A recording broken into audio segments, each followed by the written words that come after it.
রথের দিন খুঁটি পুজো খুব ভালো, ভালো তো লাগবেই। এইরকম একটা দিনে সবাই অনেক।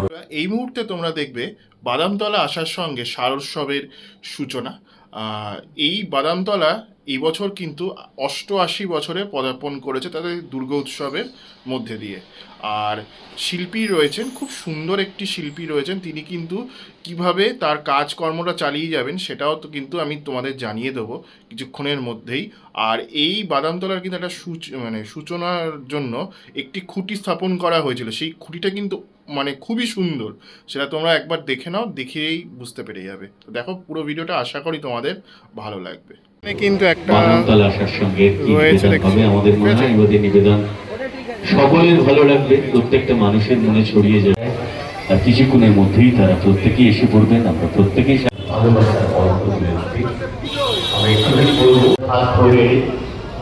দেখতে পাচ্ছ বাদামতলা আসার সঙ্গের খুঁটি, এই প্রথম কিন্তু দেখতে পেলাম কোনো ঘূর্ণীয়মান খুঁটি দেখতে পাচ্ছ।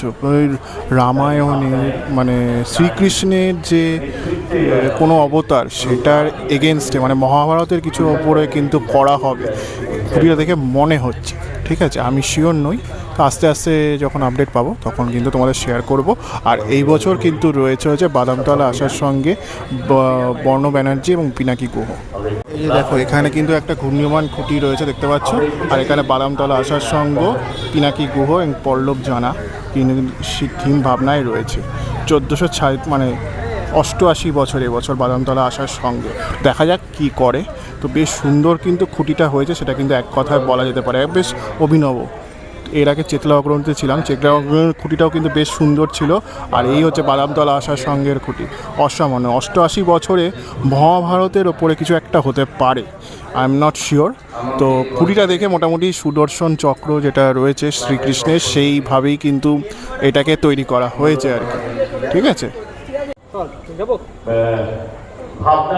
আজ রথযাত্রা উৎসব এবং তার সাথে দুর্গাপূজার শুভ সূচনা, এটা নিয়ে তোমার কি অনুভূতি একটু যদি আমাদের দর্শকদের সাথে শেয়ার করো।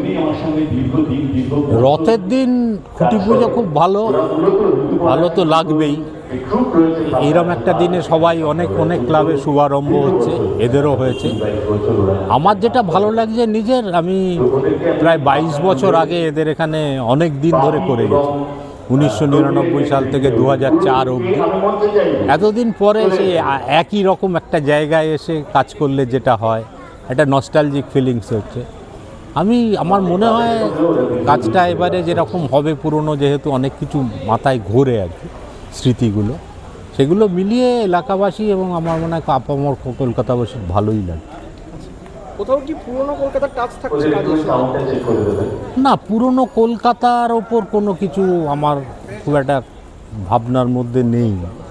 হয়তো অনেক কিছুভাবে অনেক কিছু ইতিহাসের অনেক রিসার্চ বেশ কাজ করেছি, তবে এটা নিয়ে এখনও সেরকমভাবে কিছু ভাবিনি।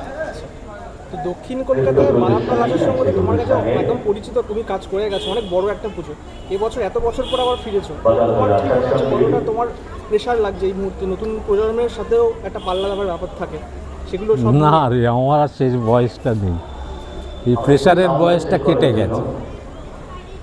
এখন আর প্রতিযোগিতার কোথায় কি হবে না হবে, বাচ্চাদের সঙ্গে এসব করা, ওদের তো সময়, ওরা তো কাজ করবে, ওদের জন্য তো জায়গা ছেড়ে দিতে হবে। আমরা কাজ কম করি, যখন কেউ বলে কাজটা করবার জন্য তখন আসি আমরা। আর কি হবে, কটা কি প্রাইজ হবে, এইসবের জন্য আমি অন্তত কোনো দিনই কম বয়সে যখন ছিল করিনি, এখনও করবো না ভবিষ্যৎ। কারণ পুজোর এই জিনিসটা আমার কাছে খুব হাস্যস্কর লাগে। হয়তো ক্লাবের ছেলেদের খুব ভালো লাগে, কিন্তু আমার কাছে খুব কোনো প্যারামিটার নেই এগুলো। আচ্ছা, আরেকটা প্রশ্ন করবো।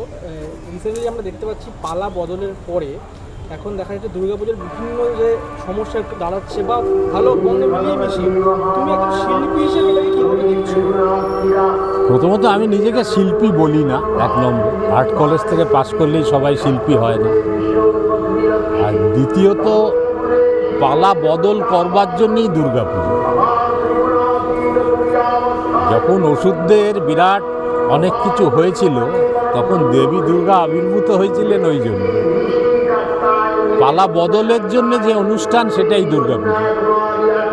তো যতবারই পালা বদল হোক, রাজনৈতিক পালা বদলে সামাজিক পালা বদল কিছু হয় না, একই থাকে। এখানে কবে থেকে কাজ শুরু হচ্ছে? এখানে ইচ্ছে আছে 25-26 তারিখ হয়তো তার মধ্যে করবে। Thank you.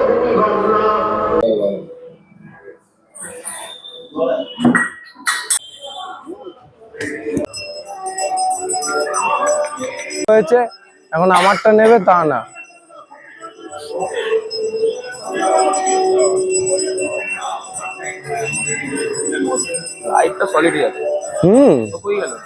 ওই তো ওইটা কভার করতে গেছে, আমি আবার এই ফোনে নিয়ে নিলাম যতটা কভার, অনেকগুলো প্রাইজ আছে।